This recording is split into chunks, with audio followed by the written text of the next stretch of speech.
It's Futoshi Matsumoto. Thank you very much. Welcome to Rudao, and I'm glad that we are having this conversation for the second time together, Mr. Matsumoto.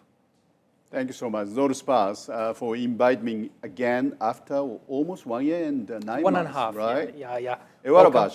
Thank you very much, Rudao. We are so happy and we are pleased to have you here. I want to start from the most recent development is that Kurdistan is about to hold the election, the parliament election. As Japan, how do you watch this election of Kurdistan? Of course, first we would like to congratulate on, this election, happening, I believe, October 20th. Yes. And just this morning, I had a good chat with my friend, Dr. Hemin Haurami, about the elections. And of course, he explained, everything. And looks like everything is, underway, in a very good fashions. And of course, I'm just foreign observer to your elections. So my sincere wish to all, Kurdish people is to have, free and fair elections and inclusive, elections, so that your democracy would function stronger. So that's my, best wishes to all Kurdish people. Thank you. Many international representations, they have a plan to send observers for this election. Do you have any plan, like Japan, to observe the election? At this moment, we don't have any specific plan, but if you invite us, perhaps we will think about it. Thank you. Oh, okay, that would be interesting. Right. When we talk about Japan, we are talking about one of the biggest economies in the world. Now number 5, but in GDP is number 4. I think 3, not right, even, 3. Yeah, number 3 after. It's still big. Yes, and we are talking about export is almost hitting $1 trillion annually. Now I think it's about $940 billion annually, and the growth is 2.6% every year.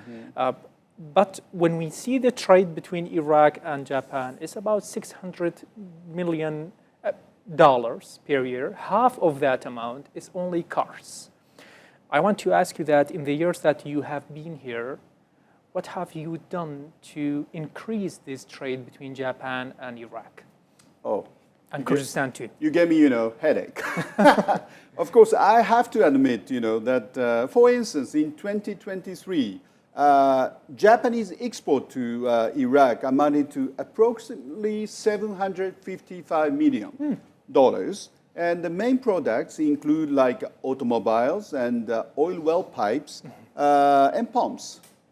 That's about it. And your export from Iraq to Japan is only what? $26 million US. Unfortunately. I cannot call it very satisfactory. So obviously, we have to do a lot. And we also, urge upon, Iraqi side, both public sector and private sector, to come up more strongly, to cooperate with us. There are lots of issues, actually, here. Particularly, when it comes to, further investment from Japanese companies. Not only just security issues, but also, all, practice being exercised, here in Iraq are not just so attractive, perhaps, to foreign companies, including, Japanese. Whatever they are, there are numerous things, So we have been in talks with Iraqi government, of course, in addition to our, constant, communication with KRG here, to facilitate the entry of Japanese, companies into Iraqi market. So that's what we have been doing and pushing. And of course, when we face the issues being, raised by, Japanese companies, I, come to talk to, all the people, in the government, Erbil and Baghdad, to solve, one by one, all those issues. So that, Japanese company find it more attractive, I find, Iraqi market more attractive to come into. So we've been doing a lot like this. In addition to like matching parties between Iraqi business and Japanese, business.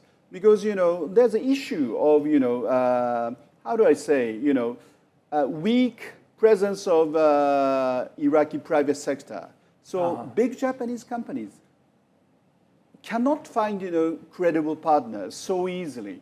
For instance, if Japanese companies come with their product, they need big partners who have, how to say, shabaka, networks, Yes. all around Iraq, Kurdistan or south of, Iraq.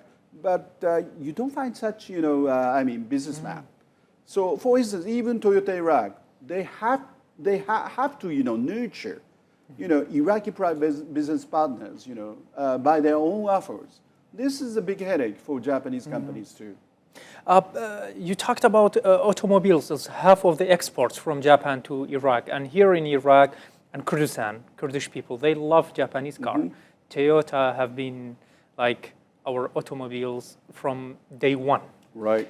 But in recent years, other countries and companies are finding big markets in Iraq, also in the Kurdistan region.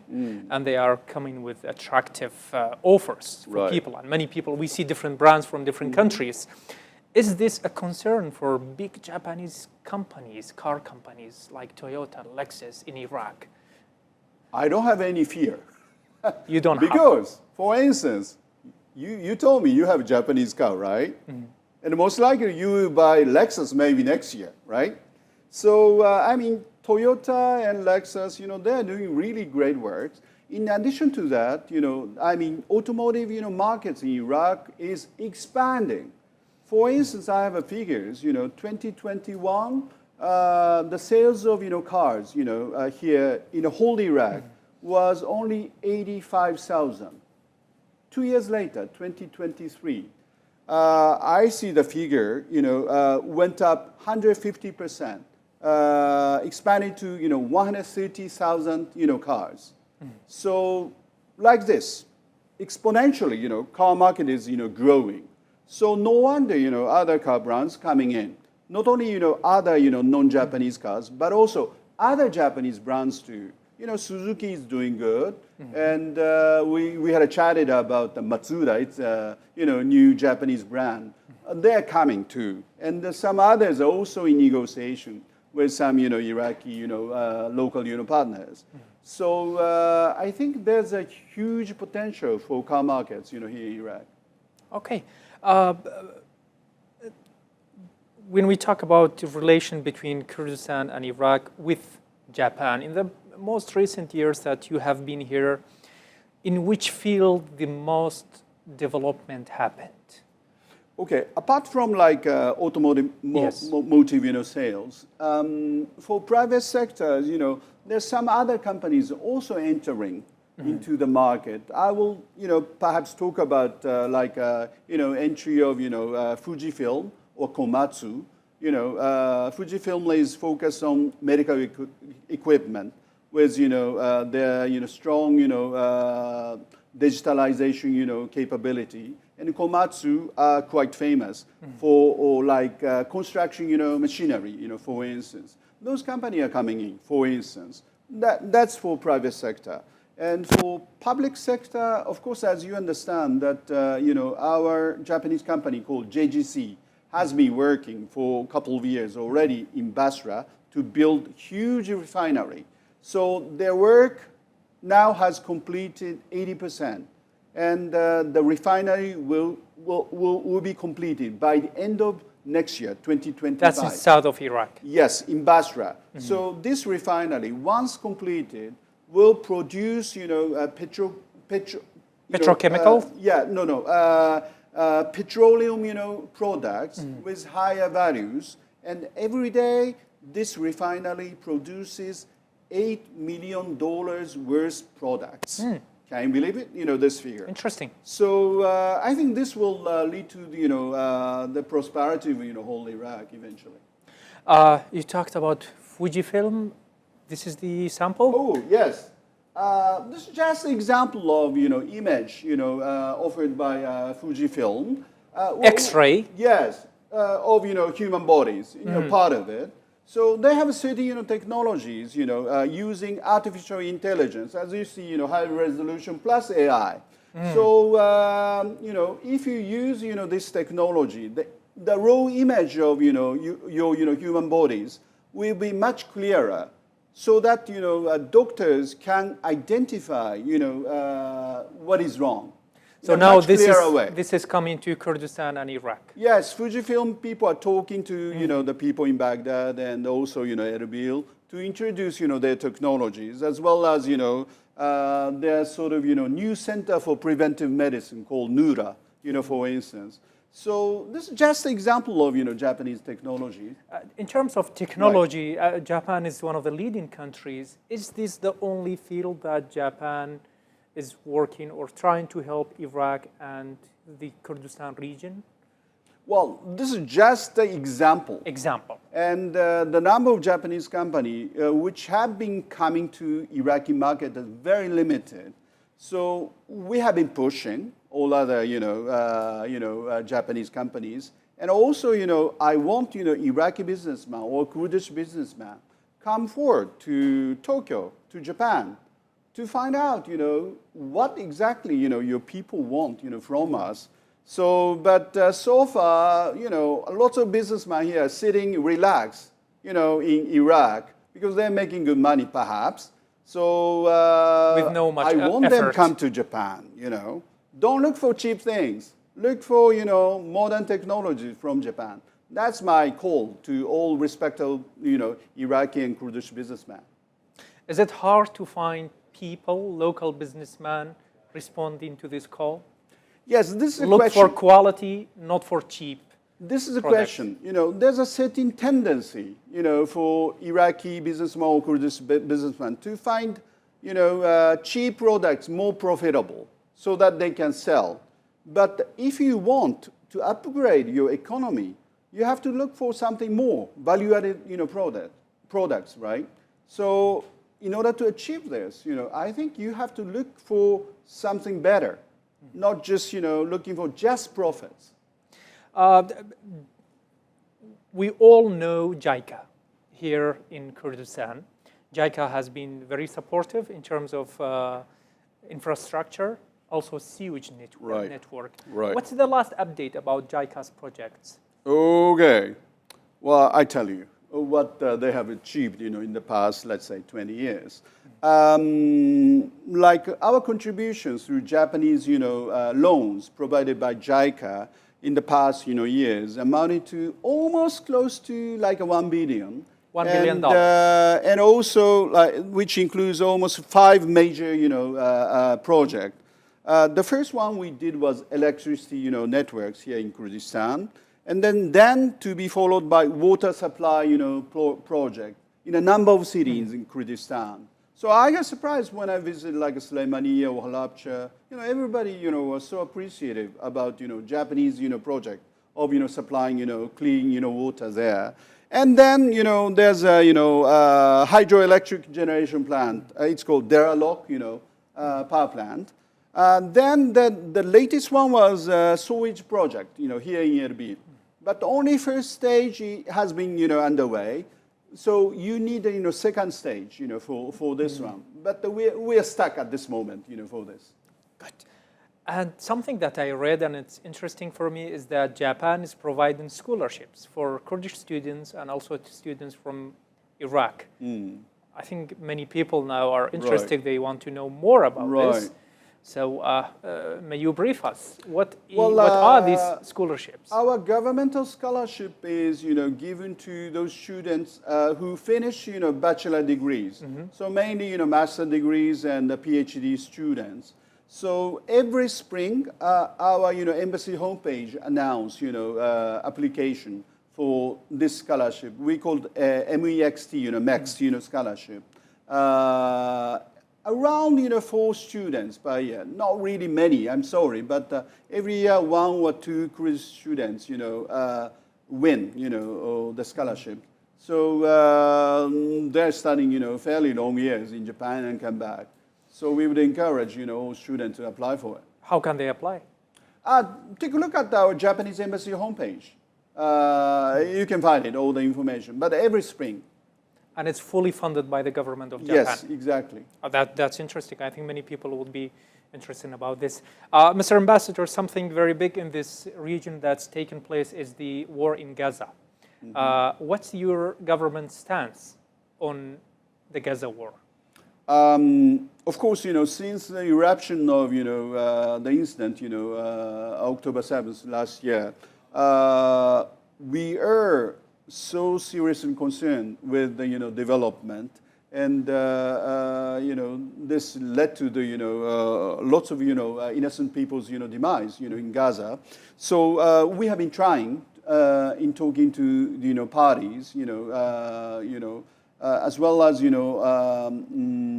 commending the efforts of particularly, those three, countries composed of, U.S., Qatar, and Egypt to intervene between, Israel and Hamas.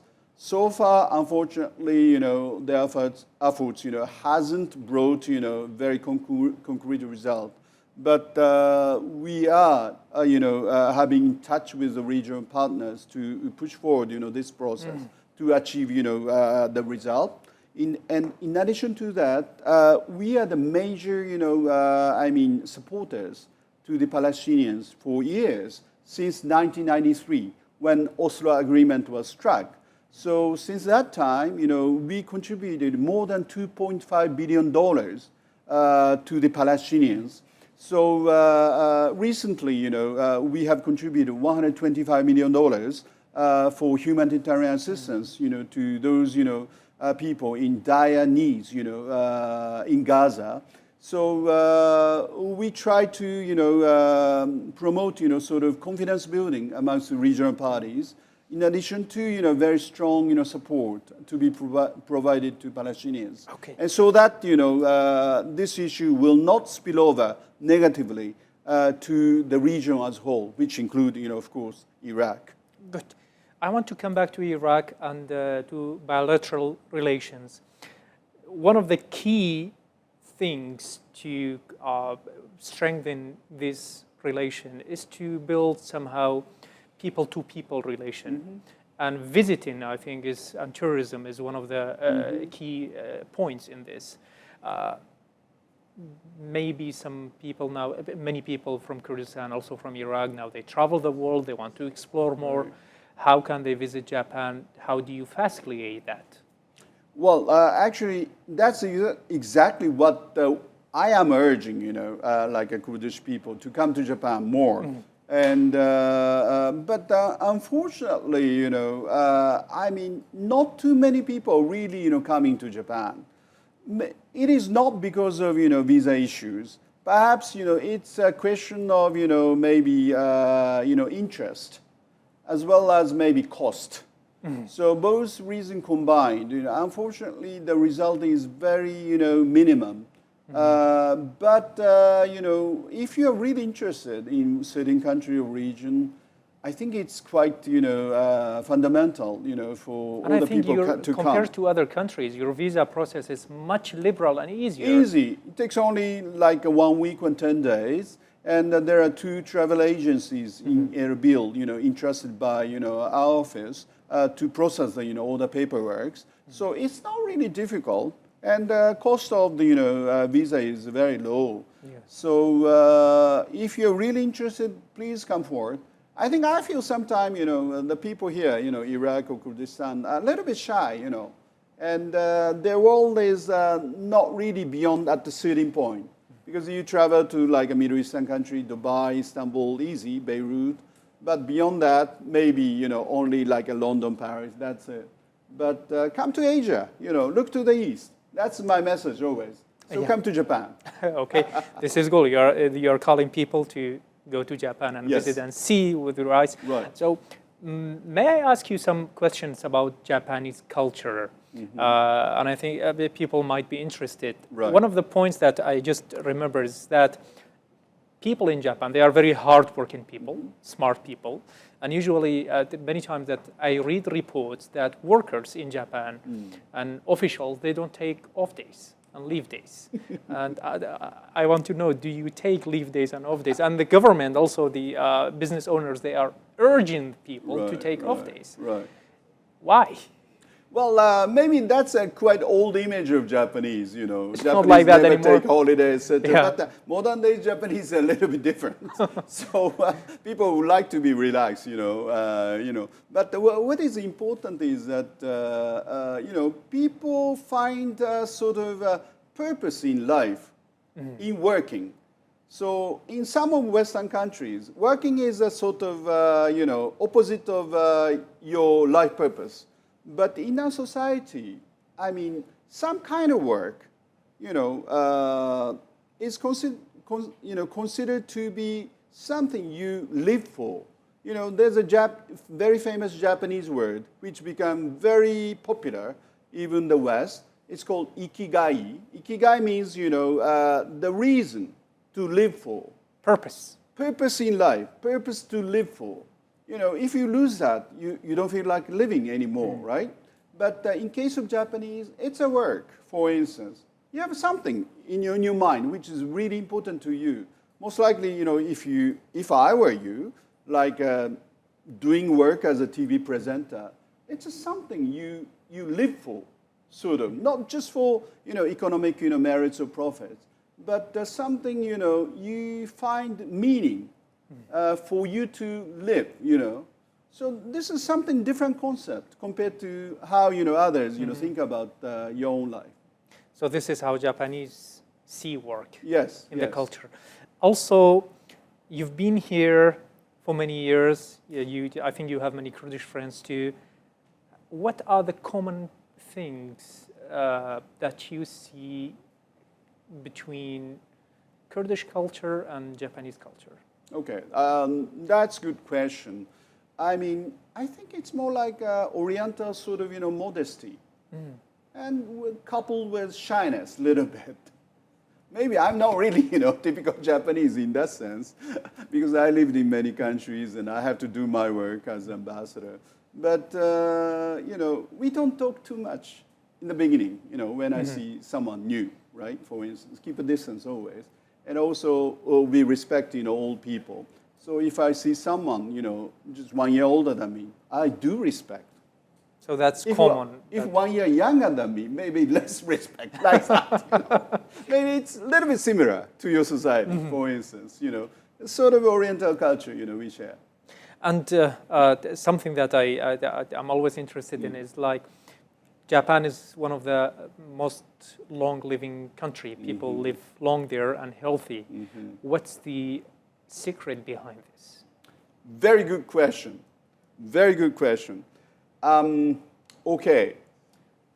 Average, you know, I mean, the life, you know, span of Japanese ladies around 88 years old.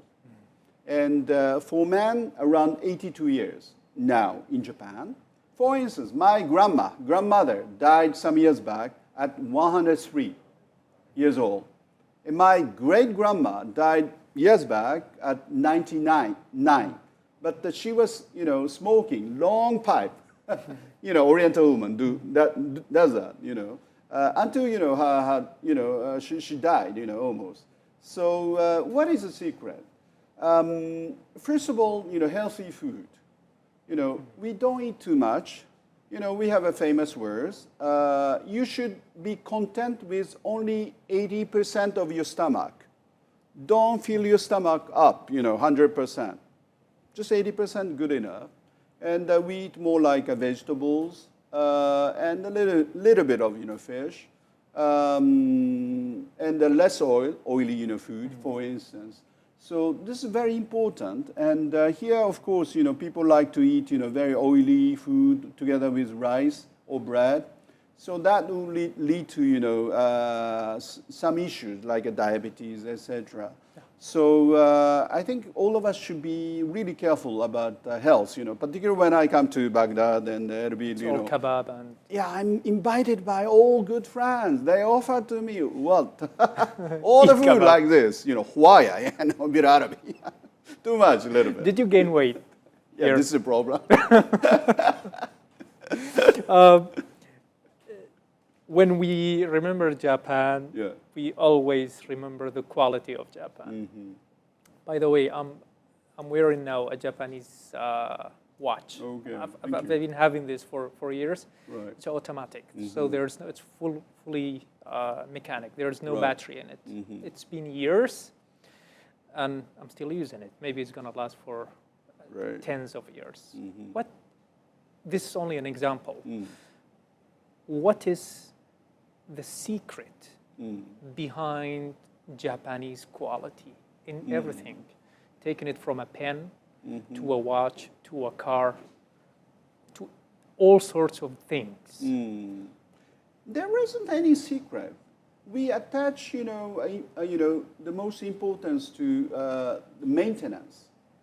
You remember, maybe 1 month ago or so, I think, Toyota Iraq gave, a new car to Kurdish taxi driver. In the hook. Yes, who drove, his Toyota car for 1 million. 100,000, 1 million. 1 million, you're right. 1 million, yes. And I chatted with, our Toyota people. They told me, he came to, visit, Toyota office for maintenance every year or every 6 months, something like this, very regularly, so that he could, keep, his car in perfect conditions. So we attach importance to maintenance, not only just selling products and halas. No. If you sell the product, you have to follow up, after your sales. If you cannot do follow-up and maintenance, your business is, cheap. So you have to trust, the business who can continue to provide you, services and maintenances. Then you keep, your products, to survive for a longer period of time. So this is sort of secret, but it's common things, Maintenance. Right. And I think making stuff with love is also a good thing that gives quality. This was I am very pleased, and it's really a pleasure to talk to you again, Mr. Futoshi Matsumoto. Welcome to Rudao, and I hope that we can talk maybe after 1 year again, if you are still here, and we hear more good news from you. Welcome again. Zorspa. Thank you.